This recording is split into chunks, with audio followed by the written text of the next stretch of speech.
I love you, Grandma. Come again soon. Thinking of my grandchild's words, I called my son's house. However, beyond the voice of Richard, who answered the phone, I heard Emma's angrily shouting. Tell that old hag to stop being so annoying. Tell her not to come. I don't care about your parents. Tell her to send money instead. Money. Being avoided as a mother-in-law is common, but this hostility is unusual. I was terribly confused. What on earth is happening? The mystery only deepens. Help Dad before you help me. Ariana's voice sounded terrified, her body trembling. Even so, Ariana was desperately concerned about Richard. It was amazing to think that such a small body could hold such great courage and love. Calm down, me. I must save Ariana and Richard. I encouraged myself to rise to the occasion. I must save them no matter what. Their precious fates are entrusted to me. I am Shelley, 64 years old. I currently live alone in an apartment. I used to be a single mom. I worked at a company until I was 60 and raised my son, Richard, on my own. Eventually, Richard became independent when he went to college. Now, I enjoy a leisurely life while working part-time 3 times a week. The happy news came about 7 years ago. Richard announced he was getting married. And his partner was a beautiful woman 9 years younger than him. Richard was 30 at the time. If she's 9 years younger, that makes her a 21-year-old young woman. Her name was Emma. The two met through a mutual acquaintance and hit it off. My parents also divorced early, and I was raised by my mother and sister, so I understand Richard's feelings about valuing his mother. Emma said this with a bright smile. I was, of course, all for their marriage and wholeheartedly blessed them. We actually have some more news. Emma is already pregnant. I was pleasantly surprised by the young couple's shy smiles, which is now a fond memory. Soon, our adorable granddaughter Ariana was born. Richard and Emma's house is a 20-minute drive away. When Ariana was little, I often took care of her, making my days even happier. I never imagined that such a shocking event would soon disrupt our lives. My happy days came to an abrupt end. As soon as Ariana started elementary school, all contact with them ceased. They must be busy. Maybe Emma started working. I tried to reassure myself, feeling a bit lonely. They say no news is good news, and if they don't need to rely on me, that's good. I should probably be happy for them. I live closer to them than Emma's parents. So, I thought they might still rely on me if anything came up. In fact, until last year, I was often called to babysit Ariana. I love you, Grandma. Come again soon. I remember Ariana saying that, waving until I was out of sight. I miss her so much. However, even as a grandmother, I know it's not right to try to see her without her parents' permission. Still, I should be able to see Ariana during summer or winter breaks. So, I decided to wait patiently for them to contact me. But when summer break came, things didn't go as I hoped. Even as the holidays approached, there wasn't a single phone call or visit. Well then, maybe I should go visit them? Thinking this, I called Richard at night. Since it's bad manners to visit unannounced, I planned to ask when it would be convenient for them. Just a brief visit during the day on a weekend that works for them. I figured I'd stay for just an hour or two to avoid being a bother. As I listened to the ringing, I thought about what gift to bring. However, Richard's unexpected answer came when he picked up the phone. Emma says it's too much for her. She's tired and doesn't want to meet. I'm sorry, but can you hold off this year? I was momentarily stunned but gradually understood. Meeting me was a burden for Emma. Though I often forgot, to Emma, I'm her mother-in-law. I had thought we were getting along like friends, but perhaps Emma was just being polite. If she's tired, I could help out with housework. But would my visit be more of a hassle?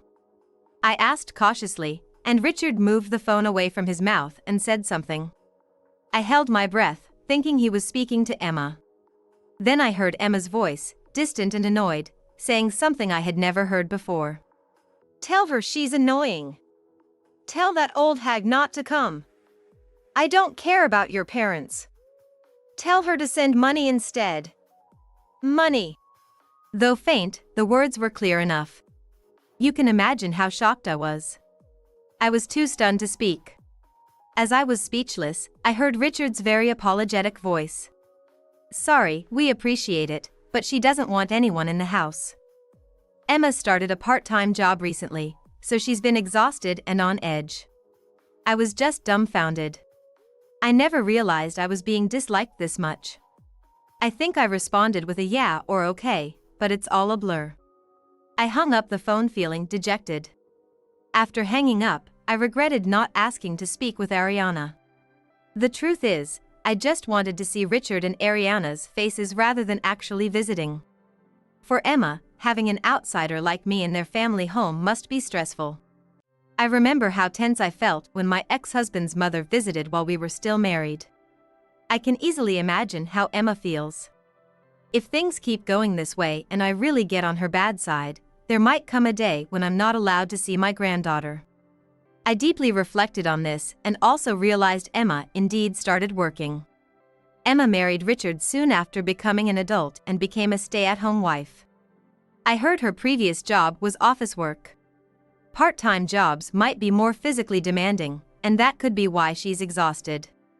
As Richard said, she might be too tired, both physically and mentally, to handle much. I quickly sent an apologetic message. I'm sorry about earlier. Please apologize to Emma for me. Having guests over can be really tough. I'm reflecting on this. I just wanted to see Ariana's cheerful face, so send a photo next time. If you can come home for the holidays, let me know. I waited anxiously for a reply. To my surprise, the phone rang sooner than I expected. Seeing Richard's number on the display, I quickly answered. However, the person who started speaking was not Richard, but Emma. Hello? Thank you for being considerate. Her voice was weak, entirely different from the strong, angry voice I overheard earlier. It sounded like she was truly exhausted. For a moment, I wasn't sure whom to believe, but either way, my actions wouldn't change. No matter the truth, the fact that she was trying to get along with me was at least something. With this in mind, I tried to sound cheerful. Long time no see, Emma. I heard you started working? That must be tough. I'm sorry for suggesting a visit during such a busy time. Emma then let out an exaggerated hum and I could hear her sniffing. If she was really crying, she must be quite emotionally unstable. That's right. I'm just completely worn out. About the holidays, I'm really sorry, but can we skip this time? Emma's voice sounded very sad. It started to seem like she might actually be emotionally distressed. Gradually, my concern outweighed my doubts. Hormonal imbalance, stress, and other potential causes of her condition ran through my mind. If that's the case, it would be better if she just disliked me as a mother-in-law. Of course, it's fine. I'm sorry for insisting. It's no problem at all. But, are you okay, Emma? Are you getting enough rest? I spoke quietly, taking great care not to touch a nerve. Emma was silent for a moment. I waited anxiously for her response. After several tense seconds, I heard her voice from the receiver, sounding slightly more upbeat. I'm fine. Well then. After these brief farewell words, the call ended. I sighed deeply. It was not the right atmosphere to ask about seeing my granddaughter. Emma's state worried me, but Richard's compliance was also concerning. I wondered if this was typical of young couples today, but found no answer. Feeling an uneasy sense of resignation, I decided to let it go. About 30 minutes after the call ended, I received a message from Richard. Can we meet tomorrow during lunch break? Since I was off the next day, I quickly replied with a yes. The next day, we met for lunch at a family restaurant near Richard's office. Richard, who I hadn't seen in a while, looked tired. His words lacked energy. Recently, Emma's been acting strange. She goes out every night and comes back completely drunk. She has terrible hangovers, but she refuses to let me or her parents take care of Ariana. Honestly, I'm at my wit's end. Richard pulled a key from his pocket and handed it to me. It was a spare key to their house. I'm giving you this just in case. If I'm ever unable to move due to illness or something, can I call you? Suppressing my anxiety, I took the key. Richard's request indicated that things were seriously wrong. Even after returning home, my worry kept me on edge. After 3 days of fretting, I sent Richard a message. I wanted to talk directly again and understand more about his troubles. Can you take a call now? At this time, he should be at home. Normally, he would respond quickly with some message. But no matter how long I waited, there was no reply.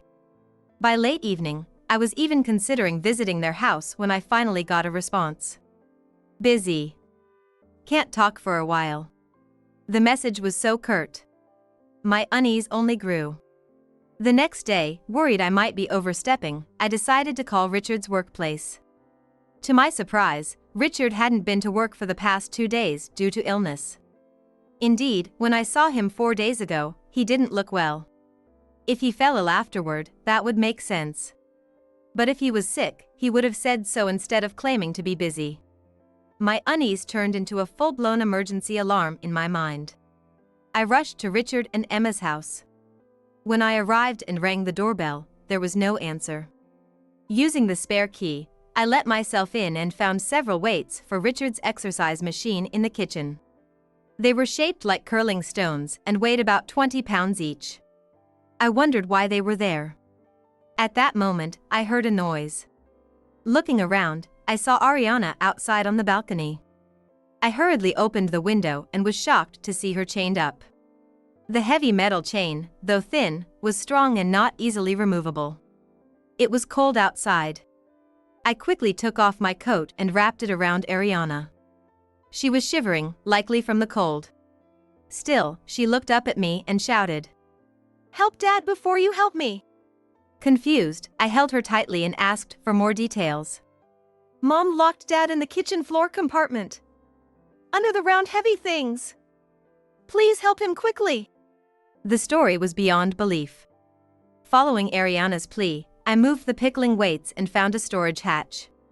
Trembling, I opened it to find Richard lying at the bottom of a dark, cramped space. I couldn't help but scream, "Richard!" There was no response. When I reached out and touched him, his body was warm, indicating he was still alive. I tried desperately to pull him out, but his unconscious body was too heavy. I was on the verge of panic.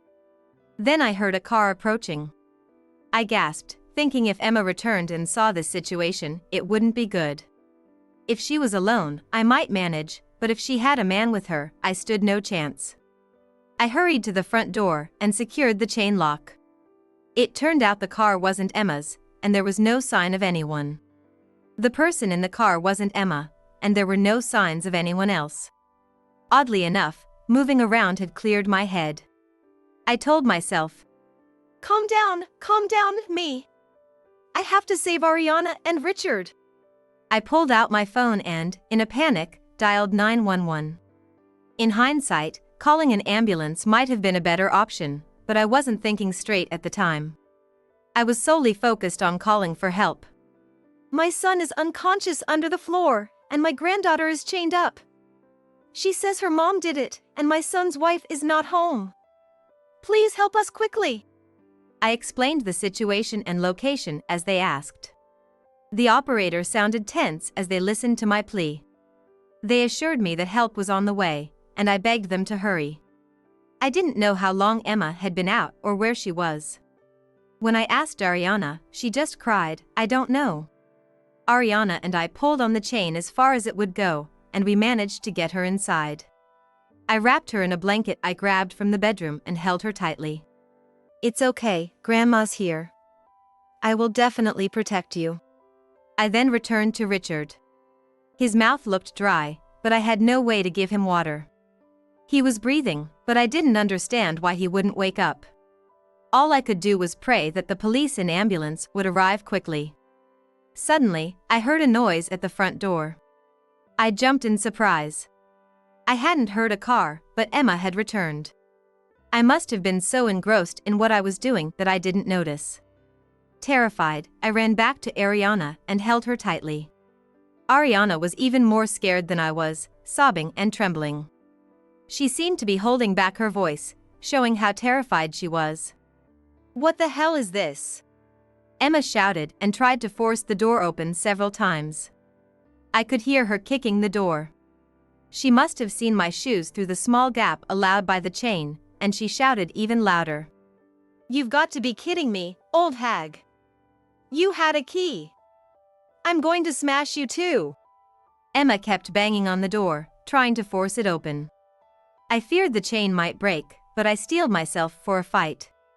I quietly moved away from Ariana and headed to the kitchen. I grabbed a frying pan, thinking I must at least protect Ariana.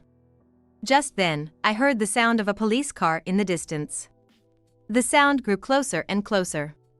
They must have come because of my call. Emma stopped trying to open the door and stood still. I raised my voice. "Here! Over here! Help us!" Emma, startled, let go of the doorknob and fled. As I slumped down, the doorbell rang. I let out a small scream, but a male voice called from outside. "Excuse me, are you all right? We're from the Central Police Department. Did you call?" Sobbing, I scrambled to the door and opened the chain to let them in. Seeing the situation, the police immediately called for an ambulance. While waiting for the ambulance, they took a brief statement from me. Eventually, Ariana and Richard were rescued and taken to the hospital. I headed to the hospital with both of them. Even after arriving at the hospital, I couldn't relax. Ariana's life was not in danger. However, she was extremely thin and appeared malnourished. The tests showed she was slightly dehydrated but otherwise okay. The image of her shivering in the cold was etched in my mind, and I was deeply relieved she didn't even have a fever. Her thinness could be addressed with proper nutrition going forward. The bigger problem was Richard. Upon arriving at the hospital, Richard remained unconscious. No matter how much I called his name or shook him, there was no response. I continued to call out to him until the nurses pulled me away. "Richard! Richard! Please, wake up! Daddy!" Ariana was also crying. I held Ariana tightly and prayed for Richard's safety. While waiting for treatment, Ariana began to tell me bits and pieces of what happened. "Mom locked Dad up, and when I told her to stop, she got really angry and put me outside. She said if I made a lot of noise, she'd get even madder, so I tried really hard not to cry." Ariana clung to me, whispering softly. I couldn't imagine how terrifying it must have been for her to witness her father being treated that way. Yet, she had the courage to speak up, which made me feel proud and reassured. "It was cold, wasn't it? You must have been so scared. Is that when she chained you up?" I remembered the chain that had bound Ariana. It was heartbreaking to think of the cold metal against her skin. But why was there a chain so conveniently available? "Yes, but sometimes she put it on me even when Dad wasn't around. Mom said I was a nuisance and told me not to run around, so she chained me up. She's been doing it since I was really little." I trembled. So even when I visited and took care of Ariana, she had been chained up without my knowledge. I almost asked why she hadn't told me sooner, but swallowed the words. It was unfair to expect a small child to seek help in such a situation. Especially if it started before she was 7, she might not have even realized how abnormal it was. As an adult, I should have noticed. Alongside a strong sense of regret, my anger toward Emma grew. I wondered how much Richard knew about this. I decided to ask Ariana. "Did Daddy know about the chain?" Ariana shook her head. She didn't say a word. I held her, waiting patiently. Finally, with tears in her eyes, she answered. "Mom said that if I told Daddy or Grandma, she'd get even angrier, so I kept it a secret. When Daddy or Grandma are around, she never does anything mean to me. When you're here, she's the nicest mom, so I liked her then." Despite everything, Ariana hadn't given up on her mother. I couldn't hold back my tears anymore and cried loudly. Ariana cried with me. The time it took for Richard to receive treatment felt like an eternity. It felt much longer than it actually was. Later, I learned that Richard had been without food or water for about 2 days, confined in that cramped space. Fortunately, the duct tape was sloppily applied, so it wasn't completely sealed, allowing him to breathe. Eventually, we received the long-awaited news. Richard, having received fluids via N4, finally regained consciousness. Relieved, Ariana and I hurried to his side. Richard smiled at Ariana, and we rejoiced in each other's safety. The next day, Richard's account revealed what Emma had done. Emma had told Richard to clean under the floor, and when he went down, she shut the lid. Richard tried to get out in a panic, but the lid wouldn't budge. Dad, Mom put heavy stones on top and sat on them. Ariana, regaining her strength, testified. The police listened to their stories with serious expressions. Emma's behavior changed significantly after Ariana started elementary school. But now that I think about it, there were signs even before that. Richard muttered sadly. His gaze at the ceiling was unfocused and anxious. After the police left, I was able to hear more details. When Ariana was younger, there were times when Emma would go out with friends and come back late. The next day, Ariana was unusually quiet. I thought she was just worried about her hungover mom. But maybe Emma was being harsh to Ariana when I wasn't around. Richard sighed. Since Emma was much younger than him, he thought it was normal for her to go out drinking with friends. To prove there was nothing shady, she would show him photos taken with her female friends. I thought it was fine if it helped her relax since she was working hard taking care of the house and Ariana during the day. If only I had paid more attention to Ariana.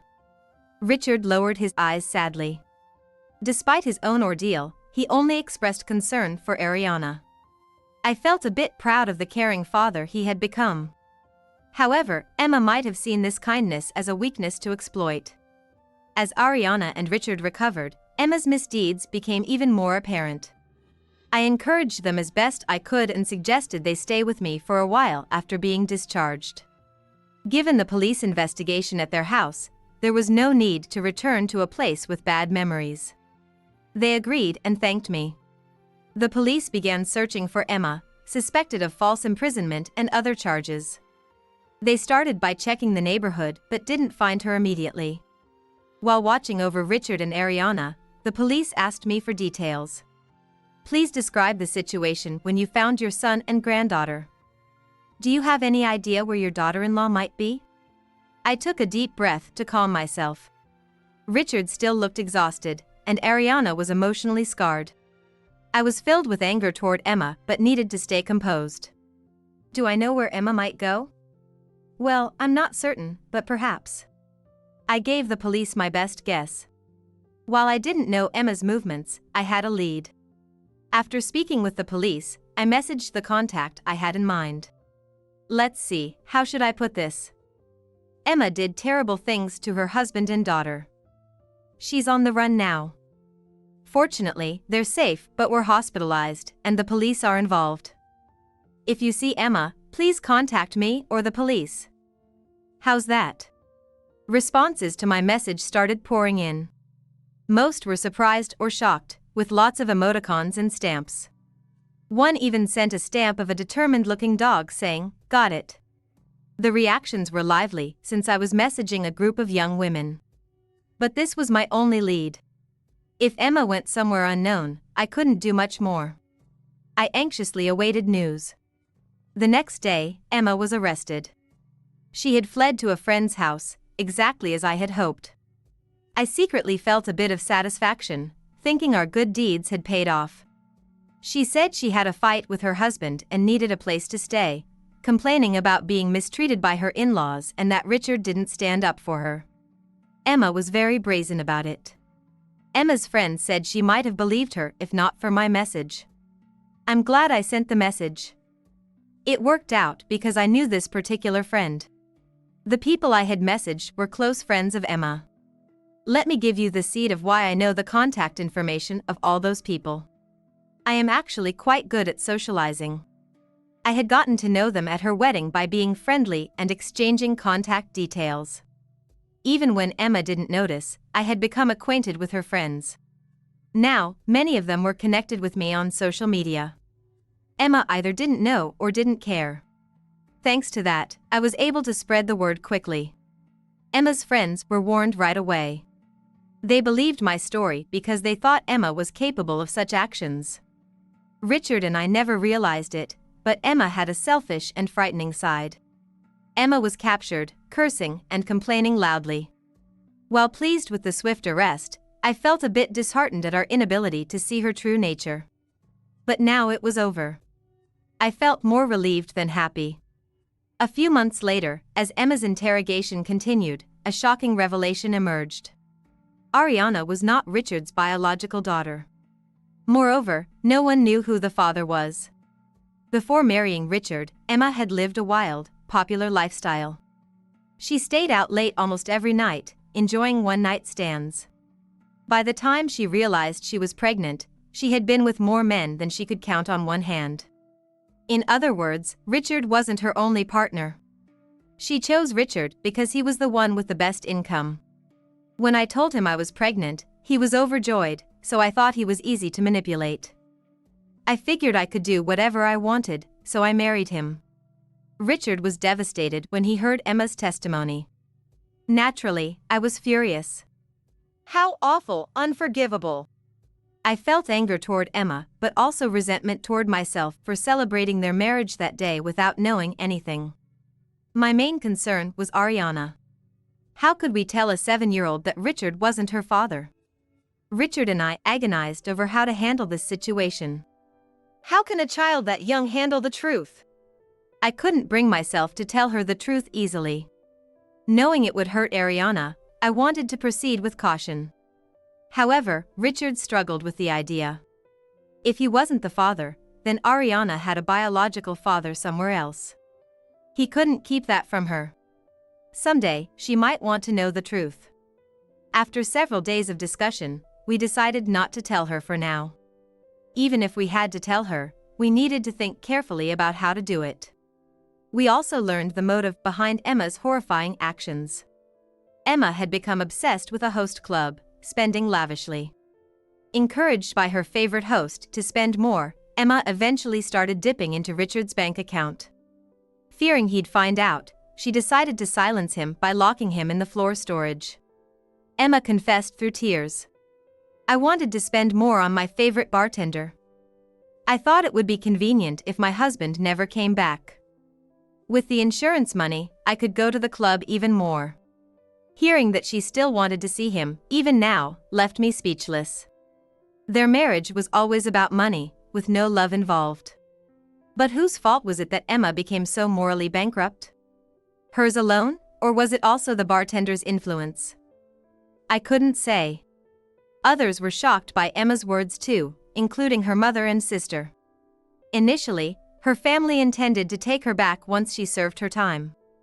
But after hearing her testimony, they completely disowned her. Emma, found guilty, was sent to prison. Cut off from her family, she had no one to bring her anything in prison. Her future would be one of extreme loneliness. Knowing that Ariana wasn't related by blood, I had a new worry. Would Richard come to resent Ariana? The shock was immense for me too. Finding out Ariana wasn't my biological granddaughter was incredibly sad. Yet, my mind was filled with cherished memories of my time with Ariana. I waited anxiously for Richard's reaction. I've raised Ariana for 7 years. While I was trapped, my biggest fear wasn't never waking up but not being able to protect Ariana. She'll continue to be my beloved daughter. Richard's quiet yet resolute declaration relieved me. 10 years have passed since that incident. Afterward, Richard, Ariana, and I began living together. It feels like those 10 years flew by, like it was only a couple of years ago. While Richard and I haven't changed much, Ariana's growth marks the passage of time. The two of them, once hurt physically and emotionally by Emma, have gradually recovered. Eating my lovingly prepared meals helped them heal. Richard hasn't considered remarriage since then. Well, it's understandable. Instead, Richard focused on his work and got promoted. Thanks to his success, our shared household enjoys a comfortable life, for which I am grateful. Aside from his luck with women, Richard has turned out to be a wonderful son. Ariana is now a 17-year-old high school student. She has grown into a beautiful young woman and recently introduced her first boyfriend. Although they're still young, watching them study together as a couple is heartwarming. And to think, her boyfriend is such a scrawny kid with glasses. Richard grumbled. I wanted to politely present him with a mirror. That slender, somewhat timid, and very serious young man looks just like Richard when he was young. Even without a blood relation, Ariana is undoubtedly Richard's daughter. Our family of 3 continues to live happily together. I look forward to many more joyful days with Richard and Ariana.